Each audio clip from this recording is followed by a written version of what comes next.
Pai do Senhor, irmãos, graças a Deus por tudo que Deus tem feito em nossas vidas.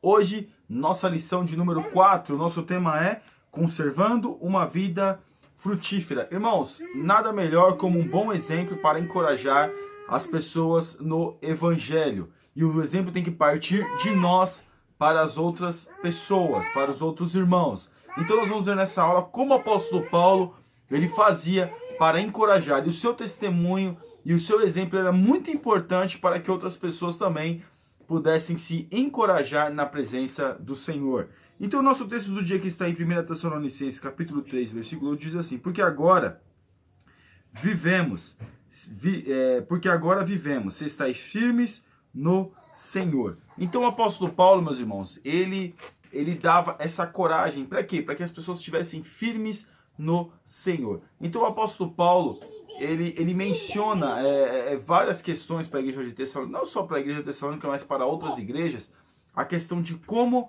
é importante as pessoas estarem firmes no Senhor. E a nossa síntese: muito mais desafiador do que plantar uma igreja consolidada de tal forma que as pessoas permaneçam na vocação de Deus, mesmo diante de adversidades, perseguições e frustrações. Então, nós vemos o apóstolo Paulo, ele fundando as igrejas na Ásia Menor, e nós vemos que nada muito era mais importante também, era importante também ele consolidar essas igrejas. Como? Fazendo com que elas tivessem força, tivessem firmeza na presença de Deus. Então veja que o apóstolo Paulo não estava somente preocupado em chegar e fundar igrejas e ir embora. Não, ele se preocupava com elas, dava um discipulado. Para quê? Para que elas viessem ficar firmes na presença de Deus. E o nosso texto bíblico, que está em 1 Tessalonicenses capítulo 3, versículo 6 ao 13, diz assim: Vindo, porém, agora Timóteo de vós para nós e fazendo-nos boas novas da vossa fé e amor, e de como sempre tendes boa lembrança de nós, desejando muito ver-nos como nós também a vós. Timóteo, ele era um jovem obreiro, e até o apóstolo Paulo escreve duas cartas, 1ª e 2ª Timóteo, destinado aqui, para que ele viesse encorajando a Timóteo. Então nós vemos aqui que o Timóteo, ele foi que ficou ali cuidando naquele momento da igreja de Tessalônica. O apóstolo Paulo estava encorajando a Timóteo, falando para Timóteo, e Timóteo trazendo um relatório para ele. O apóstolo Paulo ficou satisfeito. Por essa razão, irmãos, ficamos consolados acerca de vós, em toda a nossa aflição e necessidade pela vossa fé. Porque agora vivemos se estáis firmes no Senhor. Porque ação de graças poderemos dar a Deus por vós, por todo o gozo com que nos regozijamos por vossa causa diante do nosso Deus. Orando abundantemente de noite para que possamos ver o vosso rosto e supramos o que falta à vossa fé. Ora, o mesmo nosso Deus e Pai, Senhor Jesus Cristo, encaminhe nossa viagem para vós. E o Senhor vos aumente e faça crescer em amor uns para com os outros e para com todos, como também nós para convosco, para confortar o vosso coração, para que sejais irrepreensíveis em santidade diante do nosso Deus e Pai, na vinda do nosso Senhor Jesus Cristo com todos os seus santos. Então o apóstolo Paulo, ele escreve consolando a igreja de Tessalônica. O Timóteo estava ali cuidando, mas, irmãos, a lição passada foi uma lição polêmica, falou vários assuntos polêmicos, mas aqui nós vemos que é uma lição mais tranquila, que vai falar acerca do líder e dos seus liderados. A nossa introdução: o amor verdadeiro de Tessalonicenses, associado à necessidade de uma fuga repentina, em virtude da forte perseguição que se levantou, deixaram em suspenso o coração de Paulo quanto à permanência e consolidação da fé dos novos cristãos daquela cidade. Então o apóstolo Paulo ele ficou contente porque se consolidou. Claro, alguns se perdem, mas se consolidou acerca do Evangelho, acerca da fé no Senhor Jesus naquela cidade. De tal forma que, diante de um grande impedimento que se impôs em relação à sua ida pessoal a Tessalônica, o qual o próprio apóstolo considerava uma ação diretamente promovida pelo maligno, Timóteo foi enviado àquela igreja para de lá trazer notícias a Paulo. Então o Timóteo foi até lá, como nós já falamos, foi até a igreja de Tessalônica para trazer notícias ao apóstolo Paulo. E quão grande não foi a alegria do apóstolo ao receber do seu jovem auxiliar o relatório da viagem. Os tessalonicenses estavam bem espiritualmente, usufruindo da profunda alegria que caracteriza a vida daqueles que vivenciam uma experiência real de salvação, é sobre os fatores que levaram a Tessalonicenses a uma experiência de fé consolidada que refletiremos nesta aula. Por que que eles levaram, por que que eles tinham essa consciência de uma fé consolidada? Porque o seu líder estava dando essa possibilidade a eles. O seu líder estava mostrando para eles como eles deveriam proceder mediante as dificuldades. Como é bom nós termos líderes que direcionam ou que nos dão exemplo acerca de uma fé, acerca da fé, acerca de como nós devemos encarar as adversidades. Tópico 1. Liderança frutífera, igreja frutífera. Paulo, um líder de líderes. Irmãos, nós vamos ver aqui uma característica peculiar do ministério de Paulo, que se pode destacar, e essa é a capacidade de perceber o potencial dos novos líderes. O apóstolo Paulo era líderes de líderes, né? Ele é líder de líderes, aqui vai falar até mesmo de Timóteo, acerca da juventude. Mas nós vemos que o apóstolo Paulo ele deu muitos exemplos para quê? Para os jovens também. Para os jovens da época ele era um exemplo de testemunho, um exemplo de vida, um exemplo de superação. Porque tem uma parte aqui, um inexperiente obreiro em sua primeira viagem missionária. Quem era esse inexperiente obreiro? Era Timóteo. Então, ou seja, ele colocava, meus irmãos, não adianta estar na igreja e não usar o obreiro. O obreiro ele tem que ser usado pelo seu líder. Ah, mas a igreja é grande ou a igreja é pequena, vou chamar pregador de fora, vamos não sei o quê. Não, tem que dar oportunidade, eu penso que tem que dar oportunidade para os novos obreiros, como o apóstolo Paulo fez. O apóstolo Paulo deu oportunidade para os novos obreiros. Mas alguém vai dizer, mas também não tinha ninguém para usar, por isso que ele usou novos obreiros. Irmãos, ele deu porque ele queria formar novos obreiros. Quem quer formar novos obreiros, dá oportunidade para os obreiros. Se não adianta, senão essa mentalidade de que diácono não pode pregar, jovem não pode pregar, que é muito novo ainda. Não, irmão, se a pessoa tem a disponibilidade para fazer para trazer uma mensagem à igreja do Senhor, claro, tem que dar total oportunidade para ela e respaldo para essa pessoa. Então o apóstolo Paulo, ele investia nos jovens e ele se tornou, claro, os jovens vendo o exemplo do líder, acabava liderando outras pessoas com o mesmo comportamento. Paulo, um líder de coração pastoral. As palavras do apóstolo em 1 Tessalonicenses 3,8 são simultaneamente fortes e amorosas. Então o apóstolo Paulo ele trazia um consolo para a igreja, com amor, e também nós vemos que através disso muitas pessoas eram consoladas, eram fortalecidas acerca daquilo que estava acontecendo, as perseguições, as dificuldades, os falsos ensinamentos, as heresias que estavam sendo colocadas naquela época, as seitas que estavam tomando conta. Então o apóstolo Paulo encorajava acerca das perseguições romanas, que depois começou a perseguição acerca do evangelho. Então nós vemos que o apóstolo Paulo estava dando respaldo, estava ajudando essas pessoas, mas ele trazia isso com o coração pastoral. O que é um coração pastoral? É um coração de amor, é um coração que se compadece do próximo. E o 3, Paulo, um líder a ser imitado.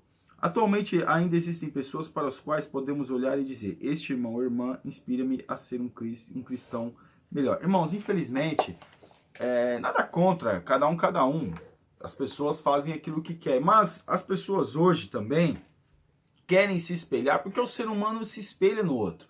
Querem se espelhar em líderes que sejam firmes, que sejam fortes, que sejam crentes. Se for um homem, que seja um homem de verdade. Que se for uma mulher, que seja uma mulher de verdade. Mas que seja uma pessoa firme, que seja uma pessoa constante. Que seja uma pessoa de Deus. É claro, hoje nós temos líderes no estádio de futebol com a camisa do Corinthians. Mas vai dizer, mas não pode usar para time. Irmãos, particularmente isso não é um lugar para um líder. Porque uma pessoa que vem do mundo para a igreja, ela quer se libertar dessas coisas, ela não quer continuar convivendo com isso. Mas os crentes hoje assistem jogo e vai para o estádio. Eu particularmente não vou para o estádio e procuro nem assistir nada para não me aborrecer. Mas tem pessoas que gostam. Mas aqui nós vemos um líder a ser imitado, é um líder que foge das coisas do mal. As pessoas querem referência. Porque hoje as pessoas procuram uma brecha para dizer, isso agora pode, e vai e faz. É assim que eles fazem, é assim que acaba cometendo o erro. Então o apóstolo Paulo era um líder para ser imitado. Nós somos líderes a sermos imitados. Você e eu, onde nós estamos e convivemos, nós somos pessoas que as pessoas vão procurar se espelhar. E qual tem sido a nossa atitude mediante a essas circunstâncias. Ah, mas você vai dizer, mas também era o apóstolo Paulo, né? Como? Irmãos, o mesmo Espírito que habitava no apóstolo Paulo, habita em mim e habita em você também. O 2, uma igreja que frutificou, apesar das tribulações, problemas os mais variados, como já vimos, envolver a fundação e continuação do trabalho em Tessalônica. Irmãos, toda igreja passa por dificuldade, por situações, por perseguições, mas nós vemos aqui que o apóstolo Paulo, ele consola essa igreja, e essa igreja tem um líder que, mediante as frustrações e as dificuldades, pode se espelhar, pode se agarrar, pode melhorar. Então vemos aqui o quê? A superação da igreja de Tessalônica mediante as adversidades. Claro, um líder que trazia uma palavra, um líder que se preocupava com a igreja, um líder que dava bom exemplo, a igreja tinha mesmo que continuar seguindo. Mas também eles abraçaram o evangelho. Como é bom uma igreja que abraça o evangelho, não as esquisitices da moda, mas que abraça o evangelho, que abraça as coisas de Deus, que abraça para quê? Para que o reino de Deus possa ser pronunciado, possa ser dito a todas as nações. Apesar de falta de um acompanhamento integral, Paulo era consciente de que sua distância com relação àqueles irmãos tinha, de certa forma, deixado lacunas na formação cristã deles. O apóstolo Paulo estava preocupado, porque ele também tinha outras igrejas acerca que deveria acompanhar. E a distância, normalmente, meus irmãos, era longe. Às vezes as pessoas hoje têm carro, tem tudo. Hoje você faz aí... dependendo para onde você vai, 100 quilômetros em 1 hora. Antigamente não, antigamente para andar determinada quilometragem, eram dias para andar determinada quilometragem. 5 quilômetros era dias para andar, o que o cavalo não conseguia andar que nem um carro que você coloca combustível e você anda o dia inteiro. Não, o cavalo tem que descansar, tem que cuidar, e a pessoa também no lombo do cavalo ou de outro animal, era cansativo. Hoje nós vemos nas grandes metrópoles, nas grandes cidades, às vezes para você se deslocar aí 20 km, você gasta 3 horas, mas você fica parado no trânsito, você tá ali, parado.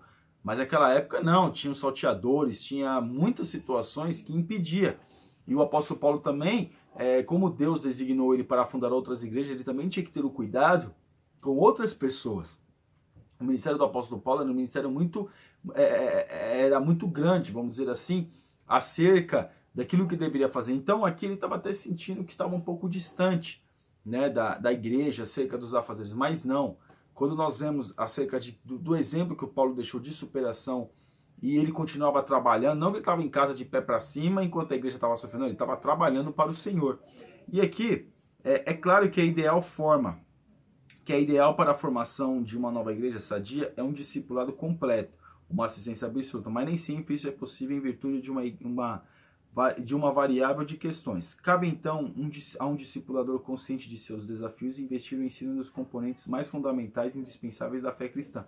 Então o apóstolo Paulo investia nas coisas que eram essenciais para que eles pudessem continuar buscando a Deus, falando com Deus, estando na presença de Deus. Apesar das oposições, havia em Tessalônica uma forte oposição à mensagem de Cristo, por parte de um grupo de religiosos contrários a Paulo e a sua pregação. Segundo informa-nos o autor de Atos, o que movia essas pessoas era a inveja em virtude da expansão do evangelho e da cidade. Irmãos, é claro, quando chega o evangelho, principalmente nas cidades, quando chegou em determinadas cidades, aquela cidade davidiana, que aconteceu várias situações aqui, nós vemos aqui na igreja em Tessalônica que também isso aconteceu, o evangelho se expandindo, as coisas acontecendo. Hoje, nós vemos os evangelhos brigando com os próprios evangelhos, porque uma igreja cresce, outra não cresce, e aí vai falando. Mas aqui, nós vemos que a igreja estava crescendo mediante a oposição de outras pessoas. Mediante a oposição, a igreja continuava crescendo. E ela crescia, meus irmãos, de uma forma abençoadora. No entanto, existem oposições, existiam várias heresias, mentiras, várias calúnias acerca disso. Então nós vemos aqui o apóstolo Paulo, ele preocupado, sim, mas a igreja estava crescendo mediante as oposições. Por quê? Porque estava fundamentada na palavra de Deus. Porque o que move, o que faz uma igreja crescer é a palavra de Deus, a palavra que faz uma igreja crescer. O que fazer para continuar frutificando? Não abandonar a fé. Somente uma opção definitiva de viver de fé faz com que os tessalonicenses pudessem continuar firmes em Cristo. Irmãos, não abandonar a fé, continuar na presença de Deus, continuar buscando a Deus, continuar fazendo a vontade de Deus, abundantemente, constantemente. Isso vai o quê? Vai fortificar, vai fortalecer a nossa fé em Cristo Jesus. Foi isso exatamente que os Tessalonicenses fizeram. Não estavam abandonando, não estavam coxando em dois pensamentos, mas não, sabiam que Cristo era o Deus Todo-Poderoso e que eles deveriam seguir por aquele caminho. O 2. Assumiram uma vida de santidade. Irmãos, em meio a situações adversas, como aqueles homens também que estavam lá, porque você pensa que não, mas nessas cidades existia muita idolatria, santos a Deus, muitos cultos, cultos a deuses, que havia orgias, bebedeiras. Então, várias situações. Aqui hoje nós temos algumas situações e lá eles tinham outra. Então aqui, assumir uma vida de santidade, não se misturar com essas coisas, não se misturar com essas coisas pecaminosas. Então isso nós vemos que o apóstolo Paulo, ele incentivou essas pessoas a fazer. Eles abraçaram a sua identidade cristã. Por isso que é necessário nós abraçarmos a nossa identidade cristã. Qual é a nossa identidade cristã? Fugir da aparência do mal. Ah, mas o crente não pode fazer nada, não sei o que, irmão. Se você for ver bem o que, se a gente fosse deixando cada vez mais essas concupiscências, essas coisas terríveis, e se apegasse mais, ao invés de estar fazendo coisas que não deve, estivesse orando, buscando a Deus, fazendo coisas que todo mundo faz, agora vai ter Copa do Mundo, o crente, por que não pode assistir? Não tem nada a ver. Mas se você pegar esse tempo, orasse, buscasse a Deus, ou em alguns jogos do seu time de futebol favorito, você estivesse buscando a Deus, você veria como que melhoraria a sua vida espiritual. Então é santidade com o Senhor. E o 3, insistir no amor. Não há crescimento espiritual sem amor. Todo e qualquer tipo de inchaço ou multiplicação numérica não terá nenhum sentido se não for medido por um profundo e divino amor. Irmãos, não adianta. O amor, ele tem que ser mútuo, ele tem que ser constante com as pessoas. Nós temos que amar as pessoas. Aquilo que eu quero para mim, eu quero para o meu irmão. Então isso lá, essa união que eles tiveram, claro, sempre tem os problemas internos e tal, essas coisas que nós já sabemos. Mas o amor, a união, o desejo de ver o outro bem, o desejo de ver o outro melhor até mesmo do que eu, o desejo de fazer para o próximo aquilo que eu gostaria que fizesse para mim. Esse tem que ser a mentalidade do crente. E aí, insistir nisso, insistir no amor. Eles estavam insistindo nesta prática. E a igreja deu certo, a igreja cresceu, a igreja se fortaleceu e nós temos até hoje indícios acerca disso. Conclusão. Não é sobre uma fórmula mágica a ser repetida para a multiplicação de igrejas. Não se trata de uma suposta revelação divina sobre o reino de Deus. Deve ser anunciado. A carta de Paulo aos Tessalonicenses é um testemunho histórico para o cristianismo, que em tempos de oposição, aflições e fragilidades, somente por meio do verdadeiro amor à igreja do Senhor Jesus, poderá viver plenamente a vontade do Pai. Então, meus irmãos, é só nós superarmos a nós mesmos. Negarmos a nós mesmos, como Jesus diz, negar-se a si mesmo. Só mediante a isso que nós vamos conseguir o quê? Conseguir agradar, conseguir se fortalecer e não estar sendo, vamos dizer assim, atacados por essas falsas heresias, falsas doutrinas, esses falsos ensinamentos, e também não vamos esmorecer mediante as dificuldades que vão vir sobre nós. Então, meus irmãos, fique firme, fique na fé, fique na paz do Senhor, que Deus te abençoe poderosamente, e você ainda que não é assinante do nosso canal, está convidadíssimo a assinar, que Deus abençoe você e a sua família, em nome de Jesus.